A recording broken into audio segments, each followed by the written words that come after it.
10 states have at least part of their territory defined by the Mississippi River, a boundary. Rivers, though, make fickle boundaries, especially big rivers. From the river to the valley to the sea.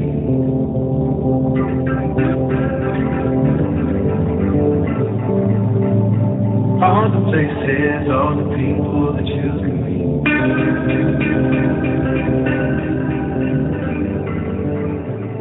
Welcome to the Mississippi Valley Traveler Podcast. I'm Dean Klinkenberg, and I've been exploring the deep history and rich culture of the people and places along America's greatest river, the Mississippi, since 2007. Join me on this podcast as I go deep into the characters and places along the river and occasionally wander into other stories from the Midwest and other rivers. Subscribe to the series on your favorite podcast app so you don't miss out on future episodes. You'll find the show notes at MississippiValleyTraveler.com/podcast. And while you're there, take some time to explore the rest of the website. You'll find a lot of stuff about the Mississippi River, and you can even download some free content. And now, on to the show.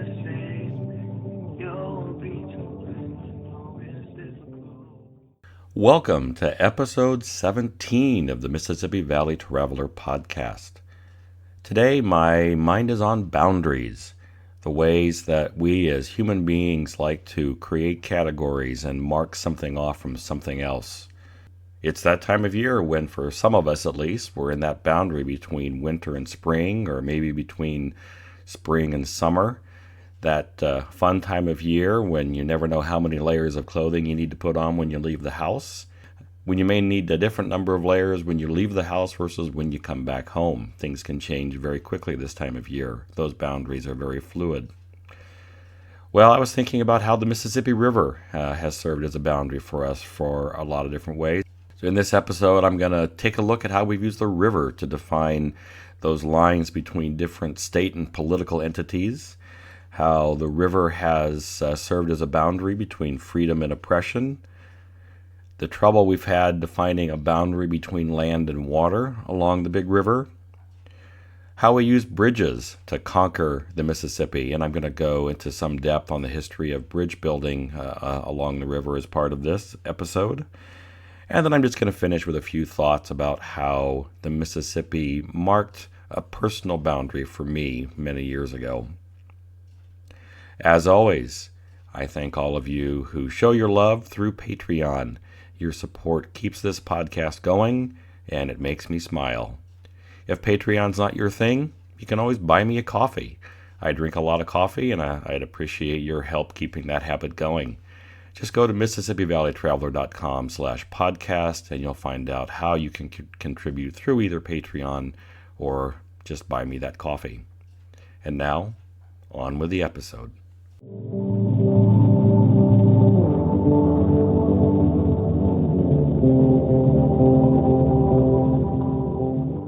The first Lutheran evangelical church near McGregor, Iowa, built in 1861, is the oldest frame church west of the Mississippi River. Radio and television stations west of the Mississippi were generally assigned call letters beginning with K, while stations east of the Mississippi usually began with W, at least after 1923. The first radio station west of the Mississippi was Davenport's WOC, or maybe it was WSUI in Iowa City, or WEW in St. Louis, or KGU in Honolulu. Each has its own claim. But you get the point. In the United States, we define ourselves, geographically speaking, by which side of the Mississippi River we're on. It's been that way for quite some time. For many indigenous communities, the Mississippi marked a boundary between tribes. Colonial powers continued that tradition. With the 1783 Treaty of Paris, the United States and its former colonial master, Great Britain, agreed that the new country's western border would be the Mississippi River, which had defined the western boundary of England's claims before that. At that time, the land on the other side of the river was controlled by Spain, but had previously been claimed by France. St. Louis, on the west bank of the Mississippi, was founded by French entrepreneurs, but its black, white, and Native American residents were governed by Spanish bureaucrats for its first 40 years. When those early St. Louisans wanted to visit their neighbors downriver at Kaskaskia, Illinois, they weren't just crossing the Mississippi River, they were passing over an international border. The Mississippi still serves as a boundary, and not just for the call letters of radio stations. Scan through the news on just about any day, and you'll almost certainly come across a reference to something that is the biggest, tallest, oldest, longest, most obnoxious east-west of the Mississippi River. Birmingham, Alabama has its East of the Mississippi Diner, although if you don't know you're east of the Mississippi when you're in Alabama, the name of that diner isn't going to help you much. Likewise, if you need to ask Google, is California west of the Mississippi River, as many people apparently do, maybe you should just spend a few minutes looking over an actual map of the United States. 10 states have at least part of their territory defined by the Mississippi River, a boundary set by the river. Rivers, though, make fickle boundaries, especially big rivers, and we don't have to look hard to find examples of why. Take the curious case of Kaskaskia, Illinois. The community called Kaskaskia has actually been located in 6 different places. The first one, a community of Illini Indians, was founded on the upper reaches of the Illinois River in the 1670s near the present town of Utica. In 1703, after a couple of intervening moves, residents moved south to the west bank of the Kaskaskia River about 4 miles from its confluence with the Mississippi, where they joined a small community of other Native Americans, French traders, and their families. This is the beginning of the village that most people think of when they think of Kaskaskia. If they think of Kaskaskia, of course. In 1719, most of the Native Americans moved further up the Kaskaskia River and started a new village because they thought the French were overrunning the village. Their new home was sometimes called Indian Kaskaskia. It remained an active community until the 1790s. The Kaskaskia they left behind continued to grow into a busy community of French settlers, free and enslaved blacks, and some Native Americans, getting as big as 7,000 residents at one point. It even served as the capital of Illinois Territory and the state capital from 1818 to 1820. The village was built on a small peninsula that extended into the Mississippi from the east bank near the mouth of the Kaskaskia River. It flooded repeatedly, as you might think, but residents always managed to survive and rebuild, at least until the Great Flood of 1844 began to wash away the land itself.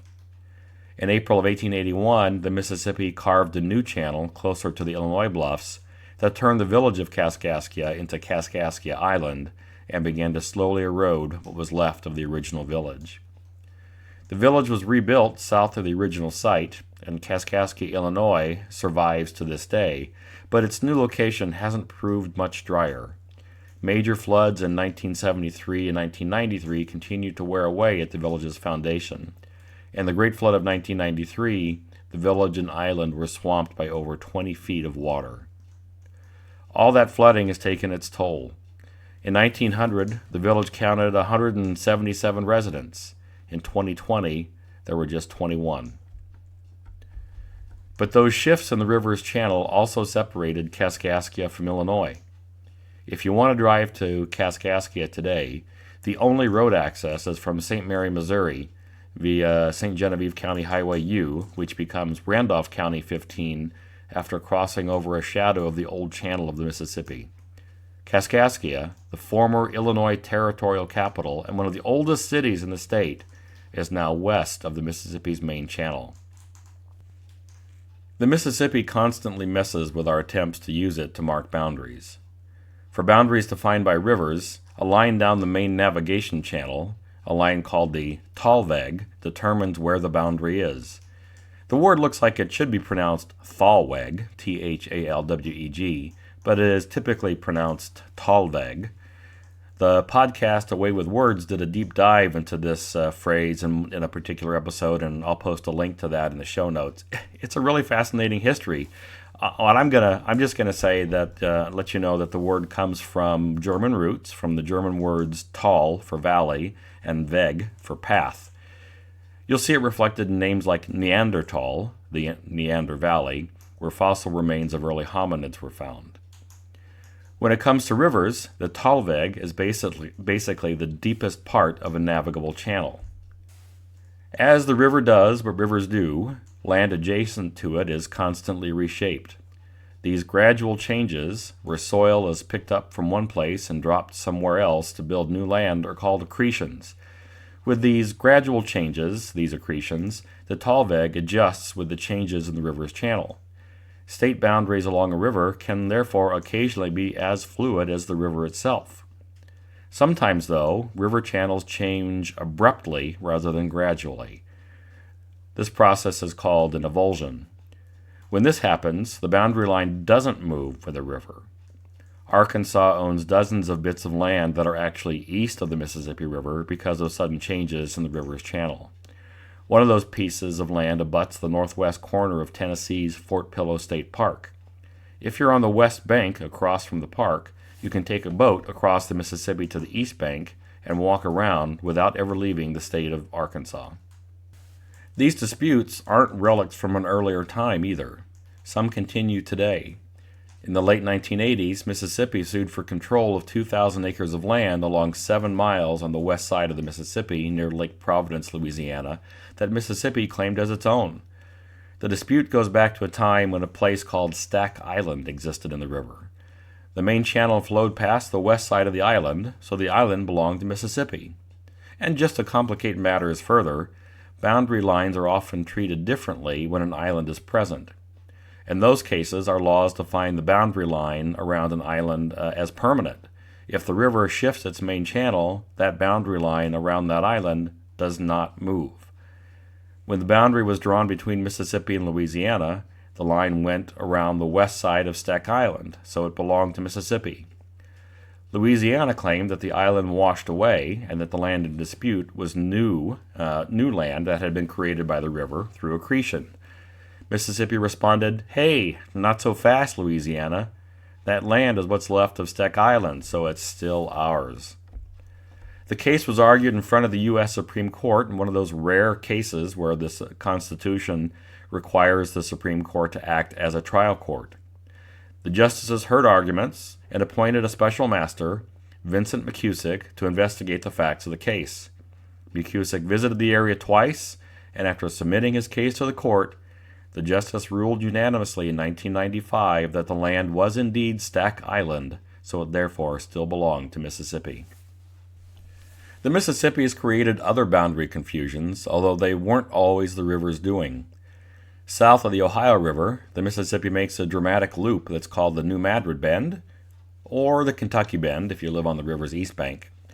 As surveyors worked their way west to map the boundary between Tennessee and Kentucky, they intended to draw a straight line at 36 degrees 30 minutes north latitude, but they messed up when they reached the Tennessee River, so the boundary between the states jumps north about 17 miles of the intended line all the way to Virginia. The surveyors failed to notice that their line cut across a Mississippi River meander. The two states fought over these boundary lines, as you might expect. In 1820, they reached an agreement on the boundary east of the Tennessee River, but the area with the meander remained a bone of contention for quite a while longer. That line had consequences. The land inside the meander amounted to 17.5 square miles, or about 11,000 acres. The land border with Tennessee runs just 2 3/4 miles, but the Mississippi River surrounds the rest of it, 20 miles of boundary defined by the Mississippi. The two states fought over this isolated area for decades. The dispute was eventually resolved in Kentucky's favor, which meant that this little Kentucky outpost would find a home in Fulton County, even though it had no land connection to the rest of the state or its governing county. Geographers call this type of anomaly an exclave, where a part of a territory is completely isolated from the rest of that territory. While geographers have a term for the area, settling on a name has been tougher. It's been variously called Madrid Bend, Kentucky Bend, and Bessie Bend, after nearby Bessie, Tennessee. The Killjoys at the U.S. Census Department call it West Census County Division. The fun people call it Bubble Land, so I'm going to use that term. Bubblelanders were, and still are, mostly farmers. In the early years, most people grew corn and wheat, but cotton became the dominant crop before the Civil War. Just about every farm that was next to the river also had a landing for steamboats, many of them with wood yards to refuel the boats. Places like Watson's Landing, Harris's Landing, Compromise, Nolan's Landing, Kentucky Point, Kerrigan's Flat, Adams Landing, Moss Landing, State Line Landing. There were a lot of landings. The narrowest point in the bend is just a half-mile wide, so at one time, a steamboat passenger could disembark at the state line on one side of the bend, get a night's sleep, then board that same steamer on the other side of the bend and continue their trip. Or so the story goes. The population probably peaked in the late 19th century at just over 300 people, many of whom grew cotton as sharecroppers. In Life on the Mississippi, Mark Twain had a lot of fun telling the story of a colorful feud between the Darnell and Watson families. In one passage he wrote, "Both families belonged to the same church. They lived each side of the state line, and the church was at a landing called Compromise. Half the church and half the aisle was in Kentucky, the other half in Tennessee." You'll have to go read Life on the Mississippi to find out just where that feud went. Changes in agriculture and repeated flooding eventually took a toll on Bubble Land. In 1937, a levee break flooded the peninsula and left behind blue holes and piles of sand. The area also flooded in 1912, 1950, 73, 78, and 1983. The dozen or so remaining residents of Bubble Land might be more isolated today than they were in the 19th century. New Madrid, Missouri is the closest city, but you need a boat to get there, and ferry service ended a long time ago. The only land route into the area is via Tennessee State Road 22. Their mail goes through Tiptonville, Tennessee. Cotton has been replaced by corn and soybeans. The nearest grocery store and healthcare facilities are 12 miles away in Tiptonville. To vote, residents have to drive 40 miles to Hickman, Kentucky, passing through Tennessee before re-entering their home state. Their children go to school in Lake County, Tennessee. Bubble Land today is a handful of houses, a cemetery, and a few thousand acres of cultivated land, surrounded by tall levees meant to keep that pesky Mississippi River from flooding it again. If you aren't familiar with the shape of the state of Minnesota, take a quick look at a map. You'll notice a small part, roughly in the shape of a chimney or a partially squashed top hat, that extends farther north than the rest of the state and includes the Lake of the Woods. That area is known as the Northwest Angle and is part of Minnesota because of a mistaken belief in the 18th century that the Mississippi River extended much farther north than it actually does. In the 1783 Treaty of Paris that ended the Revolutionary War, the U.S. and England defined a western boundary between Canada and the U.S. that was supposed to go from roughly Grand Portage, Minnesota, up the Pigeon River, through Rainy Lake and Rainy River to the far northwest corner of the Lake of the Woods, then by a straight line to the west to connect with the northern point of the Mississippi River. I'll drop that treaty definition in the show notes in case you want to see the full language of that. The boundaries were based on John Mitchell's A Map of the British Colonies in North America, published in 1775. Interestingly, Mitchell was not a cartographer and had never visited the area. His map extended the Mississippi River about 200 miles too far to the north. By 1790, it was clear to most folks that this boundary was bogus. In 1794, the U.S. and Great Britain were cleaning up some loose ends from the 1783 Treaty of Paris in what became known as Jay's Treaty. Both sides were pretty sure by then that the Mississippi didn't go nearly as far north as believed just 2 years earlier. Two solutions were proposed, but Thomas Jefferson killed them both and substituted language that called for a boundary survey. During negotiations of the 1803 King-Hawkesbury Convention, man, they had some catchy names for treaties, the English brought up the issue again, offering a new proposal for drawing the boundary, but the Louisiana Purchase had changed the dynamics of the treaty negotiations by then, as the Mississippi River was now entirely within the political boundaries of the United States. For the next century, the U.S. and England, then the U.S. and Canada, kept trying to establish a clear northern boundary. In an 1818 treaty, England and the U.S. affirmed that the boundary between the U.S. and Canada was the 49th parallel, which was the line established in a 1713 treaty that defined the boundary between Louisiana and Canada. So many treaties. That line worked fine as the border for the western half of Minnesota through the western U.S., but mapmakers still had to deal with the language of the 1783 treaty that mucked up the international boundary through the Lake of the Woods. The 1818 treaty began to deal with the issue by acknowledging that the Mississippi didn't go as far north as previously thought, and both sides agreed to new language defining the border, which seemed like progress but didn't end the dispute. Again, I'll drop the new definition in the show notes if you want to see that. The border terrain around Lake of the Woods is a challenging mix of large and small granite islands with rocky, irregular shorelines rising out of a very large lake in a remote part of the continent. It took another century of surveys and negotiations to determine exactly which islands would belong to which country. In 1841, the English hired an astronomer to determine the northwestmost point. He got the job done, and the line was dropped due south to the 49th parallel, thereby creating the northwest angle. The next year, Daniel Webster and Lord Ashburton figured out the boundary line from Lake Superior to Rainy Lake. It wasn't until 1872, however, that the far northwest point of Lake of the Woods was precisely defined. And again, go to the show notes if you want to see the exact coordinates.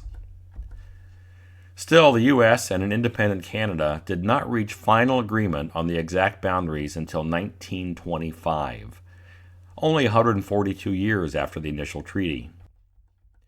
While this may seem like an amusing little anecdote about a boundary dispute in a remote area where hardly anyone lived, the consequences have been extraordinary. At one time, the English proposed a border that would have run from Lake Superior due west to the Mississippi. The U.S. rejected that proposal, perhaps in part because of Ben Franklin. Franklin was involved in the negotiations of the 1783 Treaty of Paris, and there's growing evidence that he was not only aware that the map was wrong, but that he'd also heard that there could be mineral deposits in the area just northwest of Lake Superior, just northwest of where the line would have put the land in Canada. A century after the Treaty of Paris, prospectors discovered iron ore in Minnesota's Vermilion Range in the Arrowhead region of Minnesota, and later exploration found extensive deposits just southwest of there in the Mesabi Range. Both of these rich veins of iron ore were just northwest of the boundary line that the English had at one time proposed. Had that boundary been accepted, millions of tons of iron ore would have belonged to Canada instead of the U.S. Just one of those mines in the Mesabi Range, the Hull Rust Mahoning mine at Hibbing, extracted 1/4 of the domestic iron ore that fueled the production of steel for the U.S.'s war machine in World War II. In 1847, the state of Missouri passed a law that banned educating black people. Up until that time, John Barry Meacham had been running a school in a basement. Meacham was born enslaved in 1789, but by the age of 21, he had earned enough money mining saltpeter to buy his freedom. Before he had earned enough money to free his wife, her owner moved her to St. Louis. Before he had earned enough money to free his wife, her enslaver had moved her to St. Louis, so Meacham followed her there in 1815. He set up a business as a cooper and carpenter and made enough from that to buy his wife and children out of enslavement. In 1825, he was ordained as a Baptist minister, then helped found the first African Baptist church. 3 years later, the congregation, 220 members strong, 200 of whom were enslaved, built a new church very close to where the arch rises today. It would later grow to 500 members. Meacham served as pastor while maintaining his barrel and cask-making shop and a steamboat that supplied other boats on the St. Louis riverfront. Meacham purchased as many as 20 enslaved people and taught them each the skills they needed to live as free men in a slave society. After they had worked enough to pay back what he'd paid for them, he freed each one. Meacham also ran a school in the church basement to educate blacks in St. Louis for at least 20 years before the Missouri ban went into effect.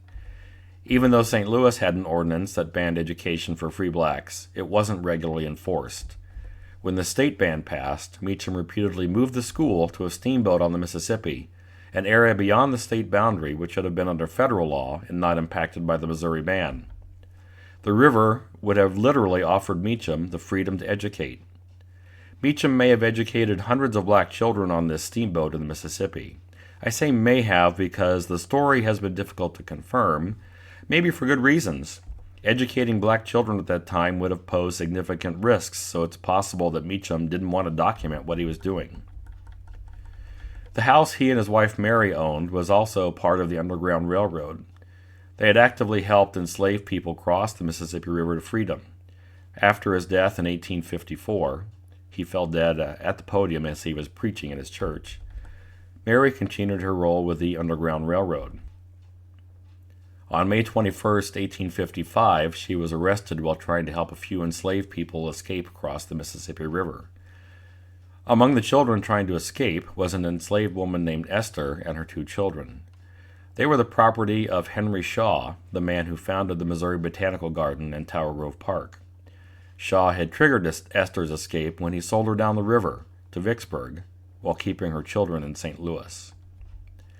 Mary was jailed, but it's not known if she was convicted. The court records no longer exist. Her efforts have been honored with a plaque at the Mary Meacham Freedom Crossing on the Mississippi River Greenway, which was formerly called the Riverfront Trail. And the First African Baptist Church is now the First Baptist Church in St. Louis, and it's still going strong. Water is water and land is land, right? Well, some of us and some engineers may think like that, but along a river, especially a big one like the Mississippi, it's not always clear where the water ends and the land begins. The boundary between the river and the land next to it changes from minute to minute, day to day, season to season, and often in dramatic ways. At St. Paul, the difference between the highest and lowest recorded river levels is 23 feet.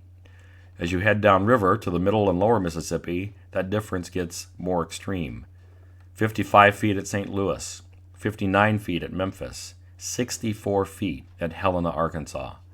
The difference between the highest and lowest recorded river levels at Helena, Arkansas is taller than a 6-story building. That space between a river's highs and lows is a zone where our ideas about land and water get murky. Sometimes that space is river, sometimes it's dried out and fractured dirt, sometimes it's squishy mud. The only thing that's certain is that, as a matter of habit, that area will cycle between each of those states, and probably within a few weeks. The flatlands along a river are a ribbon of ambiguity, sometimes wet, sometimes dry, often something in between. These zones, riparian ecosystems, are critically important areas. The plant and animal life is typically more diverse and more dense than adjacent ecosystems. They offer abundance to migrating animals and a link between ecosystems. Plants and animals, of course, have adapted to living in this variable world.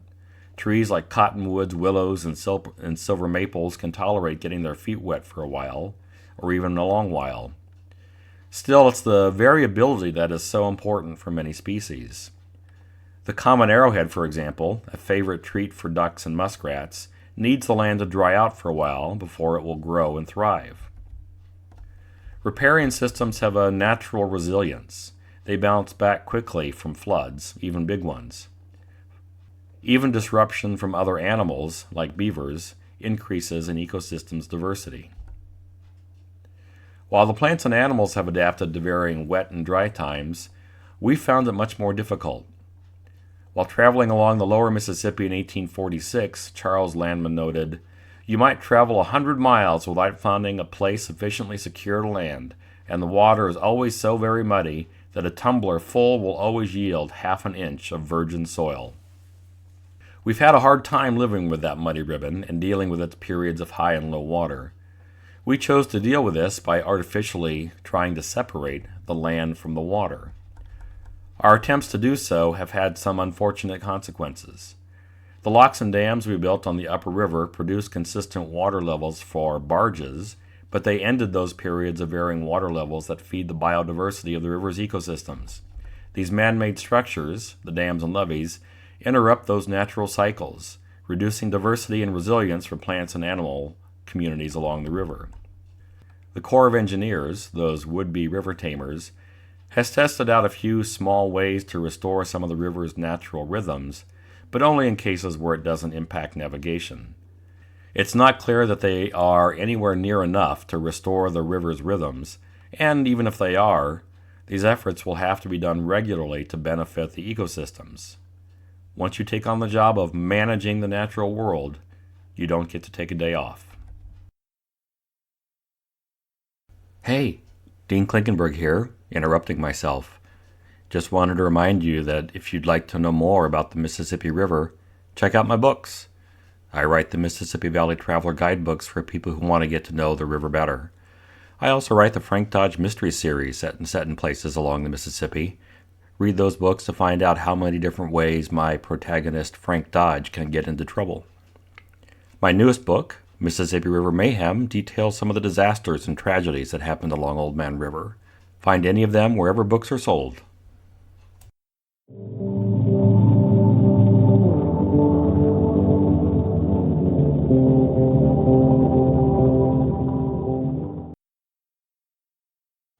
As the river rises and falls, it creates a ribbon of mud, a fluid boundary between itself and the land it cuts through.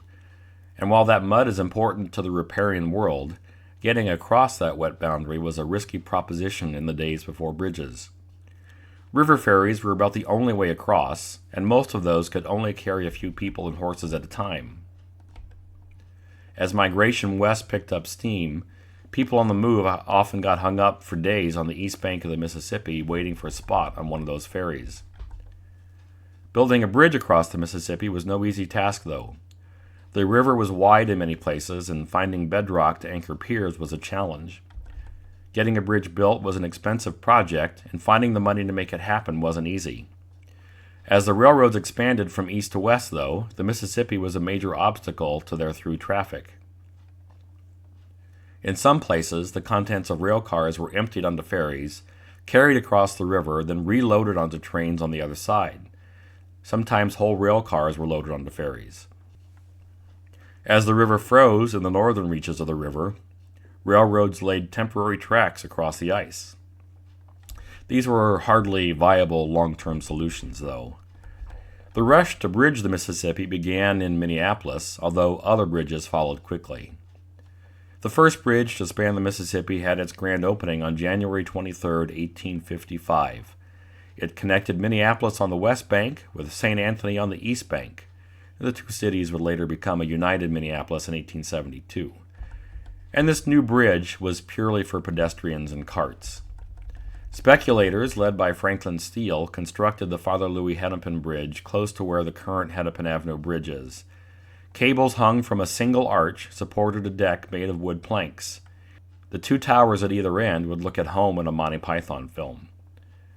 For 3 cents, folks could walk across the temporary loose planks that separated them from a plunge into the river. A tornado damaged the bridge on March 25th of that year, so after a few repairs and some re-engineering, the bridge officially reopened for business on July 4th, 1855. As the city's population grew, that first bridge quickly became obsolete. It was replaced in 1877 by a bigger, more stable span. Just a few months after the first Hennepin Bridge opened, the first railroad bridge across the Mississippi was completed. Chicago railroad interests had been pushing for a rail bridge for a while, but steamboat companies and their supporters were vigorously opposed. Those steamboat interests had a supporter in Washington, D.C., Secretary of War Jefferson Davis, who was lobbying for a southern route for the first transcontinental railroad and Mississippi River crossing down there. In spite of the opposition, construction on a rail bridge started on July 16, 1853 in the Quad Cities. The plan was to span the relatively narrow stretch of the river from Davenport, Iowa to Arsenal Island, then to build a second span connecting the island to Rock Island, Illinois. The bridge would connect the Chicago and Rock Island Railroad with the Missouri and Mississippi Railroad that was then under construction in Iowa, which would later provide a connection for the first transcontinental railroad. Building across Arsenal Island was problematic, however, as it had previously housed federal military posts. Secretary Davis waited for months before officially rejecting the railroad's plans to build tracks across the island. The railroad had already started construction on the island, however, and when they received Davis's letter, they just ignored it. Davis sued in federal court to stop construction, but a judge ruled in July 1855 that the War Department had abandoned the property and allowed construction to continue. That wouldn't be the first time that the bridge was the center of a lawsuit. The bridge was finished on April 21, 1856. 6 spans stretch over 1,500 feet across the river, with a swing span over the main navigation channel. The The first train crossed the bridge the day after it was finished, but the good times didn't last long. On May 6th, barely 2 weeks after the bridge opened, the steamer Effie Afton crashed into the bridge, destroying the boat and burning much of the bridge. The bridge was repaired and reopened by September 8th, but the owners of the Effie Afton sued the owners of the bridge, declaring the bridge a public nuisance and navigation hazard. The owners of the Effie Afton claimed that the bridge's piers altered the river's current, creating eddies that caused the boat to crash. They wanted the bridge removed and asked for a ban on all future bridges across the Mississippi River. The railroad hired an impressive defense team that included Abraham Lincoln. The initial case resulted in a hung jury, which was basically a win for the railroad. Steamboat interest didn't stop there, however. In 1858, a St. Louis steamboat owner, James Ward, sued in federal court to have the bridge removed. He also wanted to declare it a navigation hazard. A judge ruled in his favor on April 3, 1860, but the U.S. Supreme Court reversed the decision 3 years later. After that, there was no sound legal argument to stop the railroads from bridging the Mississippi River. The first railroad bridge at the Quad Cities had a short lifespan.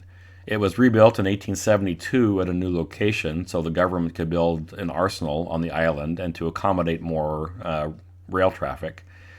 In 1896, it was rebuilt again with a deck for trains and another for pedestrians and street traffic, and that bridge is still in use today, although the last train crossed in 1980. With the end of the Civil War, and to the legal questions about bridging the Mississippi, construction boomed. New bridges connected Fulton, Illinois with Clinton, Iowa in 1865, Gulfport, Illinois with Burlington, Iowa in 1868, Quincy, Illinois with West Quincy, Missouri in 1868, Dunleith, now East Dubuque, Illinois, with Dubuque, Iowa in 1869, East Hannibal with Hannibal in 1871, and Hamilton with Keokuk in 1871. If you listen closely to that previous list, noticeably absent of the list of bridges was one at St. Louis. At that time, St. Louis was the fourth largest city in the United States. In 1870, the city's main competitor in the middle of the country, Chicago, probably had about 20,000 fewer residents, although it was hard to know for sure because population counts were often fudged. But Chicago was growing quickly, and the railroads were a big part of their growth. There had been talk about building a bridge at St. Louis as early as 1839, but the city was a river town, and steamboat interests aggressively fought any plans to build a bridge across the river in their city. River interests controlled the boundary. Besides that, it was a tough spot to build a bridge. The river was wide and bedrock was buried deep under silt. The economic pressures, though, eventually were too great to ignore. Getting freight across the Mississippi at St. Louis was an ordeal, but the Wiggins Ferry Company owned a monopoly and a lot of political influence. When the first railroad reached Illinois Town, which is now East St. Louis, in 1857, the ferry company insisted it could handle the increased cargo. It was a messy process and often dangerous. William Taussig wrote, "It's a pity that Dante, when he wrote his Inferno, had no knowledge of the tortures of the transfer between St. Louis and East St. Louis in those times. Had he known of it, he would have let the condemned be taken across the dark waters by that method, instead of having them rowed over by Sharon in a comparatively peaceful way." After the Civil War, leaders of St. Louis feared that their future fortunes would be dim if they didn't build a river bridge. There had been two previous proposals to build a bridge at St. Louis, one in 1839 and another in 1857, but they were both too expensive. In the immediate post-war years, James Eads essentially took over the St. Louis and Illinois Bridge Company and brought in partners that he wanted to work with. He proposed a bridge design to attract financing, then maneuvered to merge with a rival company, agreeing to take on their name, the Illinois and St. Louis Bridge Company, but driving out their key partners. Eads is often lauded for his groundbreaking engineering ideas, but really I think his greatest asset may have been his ability to raise money. Investors respected his reputation for turning a profit. Eads was a fascinating character, a self-taught engineer who made a fortune by salvaging what he could from steamboat wrecks. He designed an underwater breathing apparatus, a diving bell with a hose running from his salvage boat, that allowed him to walk on the bottom of the river, often for, long periods of time. He started the salvage business at the age of 24 and made enough money to retire twice. During the Civil War, he designed ironclad boats that helped the Union gain control of the Mississippi River. Few individuals have impacted the Mississippi more than Eads. To build the bridge at St. Louis, Eads assembled an impressive team of engineers and experienced builders. Henry Flagg, Charles Pfeiffer, Milner Roberts, Theodore Cooper, many of whom would directly supervise key aspects of construction. Work officially began in August 1867 on the west abutment and would proceed in fits and starts for nearly 7 years. The basic design Eads proposed, a triple-arched structure, was inspired by a railroad bridge in Koblenz, Germany. Eads' bridge, though, would require many innovations in design and construction techniques to succeed. His ideas were often derided by peers, although Eads never doubted himself. He was immaculately confident. He had a lot of personal experience with the river's currents from his years in salvage, so he was certain that the piers for the bridge needed to be built on bedrock. Doing so, though, would require digging down through 100 feet of mud and muck, a technically challenging job at the time. Overseeing construction of the first pier exhausted Eads. He was prone to overworking himself, so he took a break and traveled to Europe. While in France, he learned about pneumatic caissons. Back in St. Louis, he put that new knowledge into practice using caissons to build the other piers. The caissons became something of a tourist draw, with men and women in Victorian finery descending the spiral staircase to the air chamber on the bottom of the river, then getting out as quickly as they could. For the men who toiled in the caissons every day, though, the work was dark, damp, and dangerous. Of the 600 men who worked in the caissons, 119 got sick from the bends, and 14 died before the construction team figured out that workers needed to ascend slowly. The new approach was still not good enough by today's standards, but it was good enough to save a few lives at that time. The Keystone Bridge Company got the contract to build the bridge's superstructure. One of its owners was Andrew Carnegie, who was also an investor in the bridge company. Eads annoyed Carnegie. The two fought over many aspects of construction, but especially over Eads' exacting standards for the steel and iron work. At that time, mills relied more on instinct and gut feelings than science and rigor in their production processes. Manufacturers had a hard time meeting Eads' demanding specifications, which delayed construction for months and added to the bridge's cost. Eads had wanted to use carbon steel in the superstructure, but no one could come close to the quality he demanded, so he used chrome steel instead. Later engineers would make a big deal of Eads' use of steel, but at the time, no one was impressed, including Eads. And while Eads gets credit for his use of steel in the bridge, more than half of the bridge was constructed with wrought iron still. As if the construction challenges weren't significant enough, Eads faced one more hurdle in getting the bridge completed. In 1873, as the first arch was nearing completion, river interests noticed that they didn't offer the amount of clearance that was required under the enabling legislation passed by the U.S. Congress. They asked the U.S. Army Corps of Engineers to investigate. The head of the Corps at the time was General A. Humphreys. He and Eads would spend much of their professional lives fighting bitterly over river projects. The Corps conducted a study that concluded that the bridge was indeed an obstruction to river traffic. The recommendations in the report included suggestions to replace the arches with horizontal trusses or to build a canal around the bridge through East St. Louis, both of which would have been impractically expensive and killed the whole project. General Humphreys approved the report and passed it up the chain to his boss, Secretary of War William Belknap. Eads was in Europe at the time, recovering from another period of exhaustion. When he returned to St. Louis, he wrote a lengthy rebuttal, but it wasn't enough to kill the report, so he arranged a meeting with President Ulysses Grant in Washington, D.C.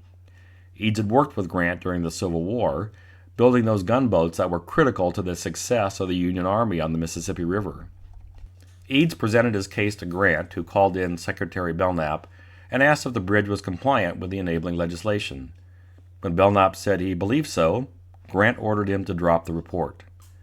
The bridge, in fact, didn't offer the required amount of clearance, but Grant's support and Belknap's unwillingness to press the issue ensured that the bridge would be completed. Maybe Belknap was distracted at the time. After all, he was later impeached by Congress for taking bribes. The Illinois and St. Louis Bridge officially opened on July 4, 1874, 3 years later than projected and $6 million over budget. The opening festivities drew a huge crowd. Upwards of 300,000 people jammed the riverfront for a celebration that included a 14-mile-long parade, fireworks, and the symbolic driving of the last spike by Civil War hero General William Tecumseh Sherman. In spite of the monumental effort and the expense, the bridge was a financial flop for its investors. The Illinois and St. Louis Bridge Company went bankrupt just a year after it opened, burdened by several factors that took longer to solve, including its inability to build a central train depot in St. Louis, unexpectedly robust competition from the ferry company, and difficulties connecting the bridge and tunnel to existing rail lines. It took another 20 years to fully integrate the bridge into the region's transportation network, and by then, another river bridge had been completed. Eads didn't stay involved with the bridge's operation. Once the arches were closed, he moved on to another, bigger project. He designed a series of jetties that opened the mouth of the Mississippi River to commercial shipping that took New Orleans from the 9th busiest U.S. port to the 2nd. His plan for the jetties was another project that pitted him against General Humphreys of the Corps and was another win for Eads. Eads was never content to mess with little ideas. Following the success of his jetties, he proposed building a railway across the narrowest part of Mexico that could be used to move ships from one ocean to another. He believed that idea was more economically viable than digging a canal. He didn't live long enough to push that project, though, however. He died March 8, 1887. The Eads Bridge is now the second oldest Mississippi River bridge still in use. The Wabash Bridge at Hannibal is 3 years older, but it was greatly modified in 1994 when its swing span was replaced by a lift span. The Eads Bridge, though, has never been as big a financial success as an engineering marvel. The last trolley crossed in 1935. As trains got bigger and heavier, it became obsolete.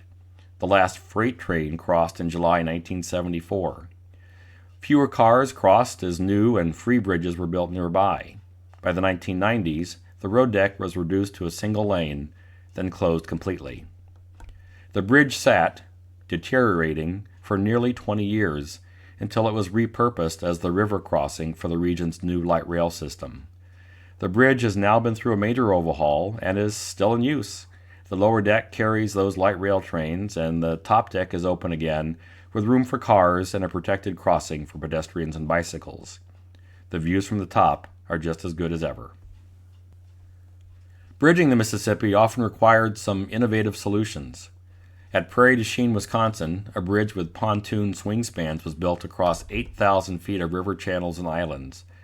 John Lawler ran a ferry at Prairie du Chien, but he knew its future was limited. He hired a Bavarian engineer, Michael Spettel, who designed a complex of trestles and floating draw spans that only took a year to build, a lot quicker than Eads Bridge took to build. It opened on April 15, 1874, with 2 floating spans, a 396-foot pontoon section over the East Channel and a 405-foot pontoon over the West Channel. The pontoons were designed to rise and fall with the river and swung open to allow boats to pass through. It provided a rail crossing for nearly 90 years before it was closed and dismantled in 1961. The bridge building boom was confined mostly to the upper half of the river. The geology of the lower Mississippi made construction difficult and more expensive, and was complicated by the fact that bridges had to be built tall enough for bigger boats. The first bridge to span the lower Mississippi was the Memphis Bridge, now called the Frisco Bridge, which was completed in 1892. At the time it opened, it had the highest clearance of any bridge in the United States. New Orleans, in Louisiana, didn't get its first Mississippi River Bridge until 1935, when the massive Huey P. Long Bridge opened. There are now more than 100 bridges across the main channel from the Twin Cities to New Orleans, but only 24 of those bridges are south of St. Louis. And if you want to cross the Mississippi downriver of New Orleans, you'll have to take a ferry. The bridges were built to move people across the river quickly from one side to the other. They made continental railroads possible and sped the demise of the steamboat economy. They also erased a boundary and turned the river into an afterthought for most people. The drive from Albert Lea, Minnesota to La Crosse, Wisconsin cuts through the plains of southern Minnesota, through acres and acres of cultivated fields thick with corn and soybeans. I first made the drive in the spring of 1982 so I could visit my future home on the University of Wisconsin-La Crosse campus. The monotony of the drive ends abruptly just a few miles west of La Crosse as the highway turns northeast and begins a descent of some 500 feet down into an unexpected valley. As the road bends its way through what I would later learn locals call a coulee, the Mississippi River comes into view, a braided blue ribbon threading its way past islands of green. It's a breathtaking view, a dramatic change from the flat greens and pale yellows of the plains to the deep blues and vibrant greens of the river valley. That view touched something in me, awakened a passion that has only grown stronger with time. I talked about this in more detail in the first podcast episode. When I crossed the Mississippi that day, I was a miserable 18-year-old who knew just one thing. I wanted to get the hell out of Albert Lea and away from the high school where I felt suffocated. I'd grown up in the plains of Kansas, Oklahoma, and Minnesota, in small cities and suburbs. Crossing into Wisconsin on that spring day, I had no idea how much my life was going to change and how the river was going to accompany for so much of it. Crossing the river didn't turn me into a less miserable young man, but it did give me a new place to brood. It took several more years of brooding and introspection to bend the curve of my emotional life, but it did happen. I like to think the river had something to do with that. As a rootless young man, the river gave me a sense of place, of home, somewhere I finally felt I belonged. I moved a lot growing up, 6 homes in 18 years. My sense of home had little to do with the physical place and more to do with who was around me. When I left home at 18, I had little of either. Over time, living next to the river, playing on and along it, the Mississippi became the constant that I lacked. Home didn't have to be a single place on a map as long as I was anchored to the Mississippi River. Any place along that river was my home.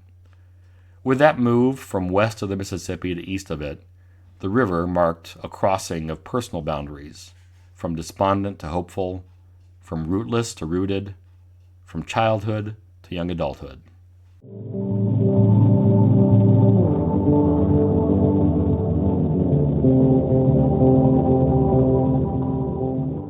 And now it's time for the Mississippi Minute.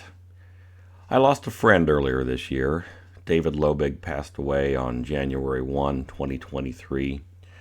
He was a good friend, somebody I enjoyed spending time with and comparing notes about what we knew about the river and sharing stories about our own experiences with the river. I met him a few years back at a small event where I was giving a talk to a group of about 10 people or so. It was not a massive turnout for this particular event, but I was trying to roll out a new talk and just to gauge what the reaction was going to be. And David was in the crowd, and he graciously came up to me afterwards and introduced himself, and we made a connection that day that lasted for several years. He was a regular attendee at river-themed happy hours that we did for a while here in St. Louis, and was always interested in hearing other people's stories about the river and listening to what they had to say. And even as he was in the midst of planning one of the major projects of his life, he was an environmental historian by trade.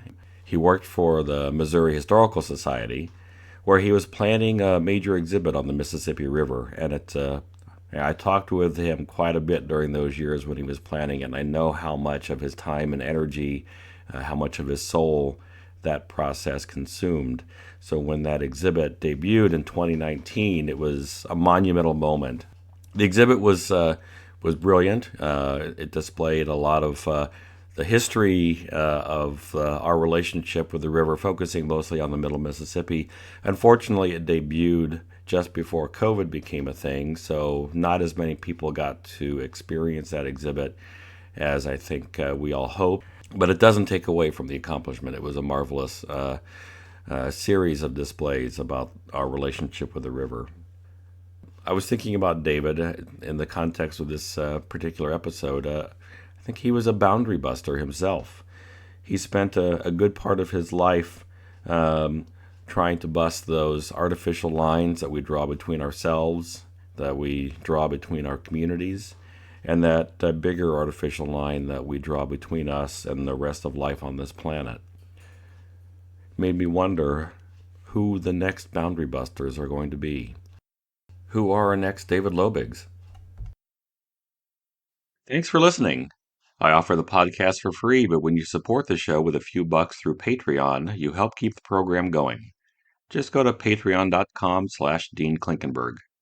I'd be grateful if you'd leave a review on iTunes or your preferred podcast app. Each review makes a difference and helps other fans of the Mississippi River and the Midwest find this show. The Mississippi Valley Traveler podcast is written and produced by me, Dean Klinkenberg. Original music by No Offense. See you next time.